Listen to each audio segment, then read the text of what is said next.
Our next guest, we are very happy to say, is actor Peter Sarsgaard. He's known for projects like Presumed Innocent. He was so good in that. Dead Men Walking, good in that too, and Garden State. Now he stars in the new film. It's called September 5. It tells the true story of an American sports broadcasting team during the 1972 Munich Olympics.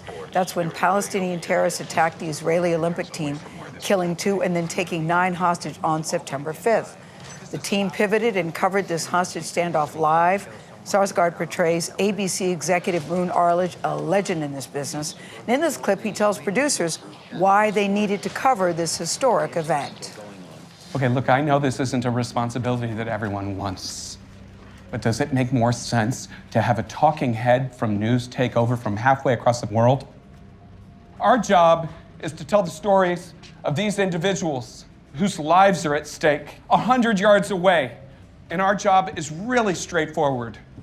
We put the camera in the right place, and we follow the story as it unfolds in real time. News can tell us what it all meant after it's over, and I'm sure they're gonna try. But this is our story, and we're keeping it. We're happy to say that Peter Sarsgaard joins us now. Good morning to you, Peter. Morning the to you movie, guys. we've all seen it. So good, so powerful. We'll talk to you about it in just a sec. But first, I want to talk about Pacific Palisades, because I know you, like all of us, have been following this story. Yeah. You have a connection to the community. That's where you and your wife. I've many Maggie connections left. to the community. Yes. Yeah, Maggie and I met. Maggie at Gyllenhaal's his wife. Yes. Yeah, at a restaurant called Giorgio Baldi, which is right near there. But yeah, my mother-in-law called me about, I guess, 2 days ago in the morning and said she was in Pacific Palisades. She said there seems to be some kind of fire and she's driving away. And I said, go to the Santa Monica Library and charge your car and get your boyfriend out of there who's at the house. He ended up leaving and yeah, the house burned down. The house burned down. Yeah. I know it's heartbreaking, isn't it, Peter, to watch story after story of people that haven't made it. So many people and I know. I this get calls community. every day these days. You know. So we're all thinking about them too.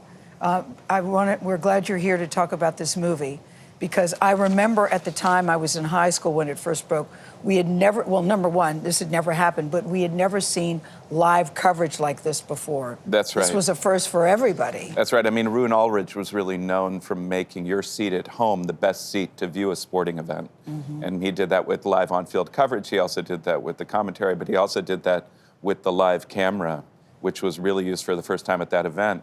Then when this hostage crisis happened 200 feet away from where they were broadcasting, they just turned the camera on it, and it, I think, forever changed the way that we take in news. It absolutely did. You guys shot in Munich.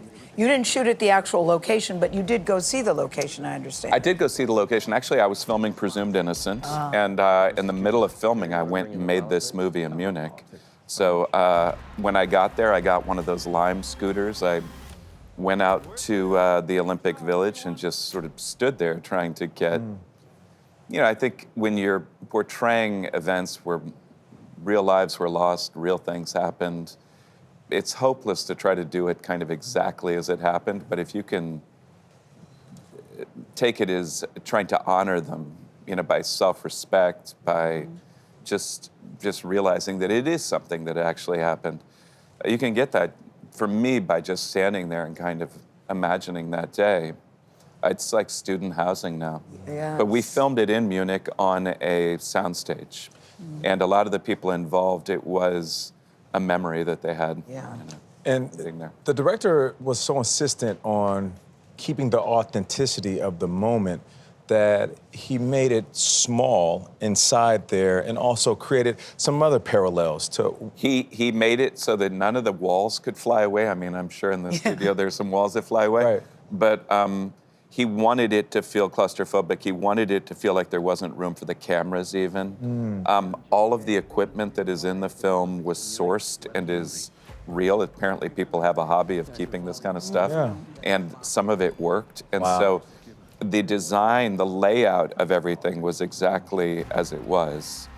And I think for a story that is about trying to get to the truth, which is what these people were doing on that day, they had, you know, they're sports broadcasters trying to cover a hostage crisis. They're doing it as best they can. Yeah. That was the attitude of making the film, is we wanted to try to get at the way it was in actuality the best that we could. Well, listen, like in all of your works, you are incredible in this. You have a way of just stealing the scene. You've Yes. always done that. Peter Thank you. Sarsgaard, thank you so much. September 5 opens nationwide, January 17th. It's distributed by Paramount Pictures, like CBS, part of the Paramount Global family.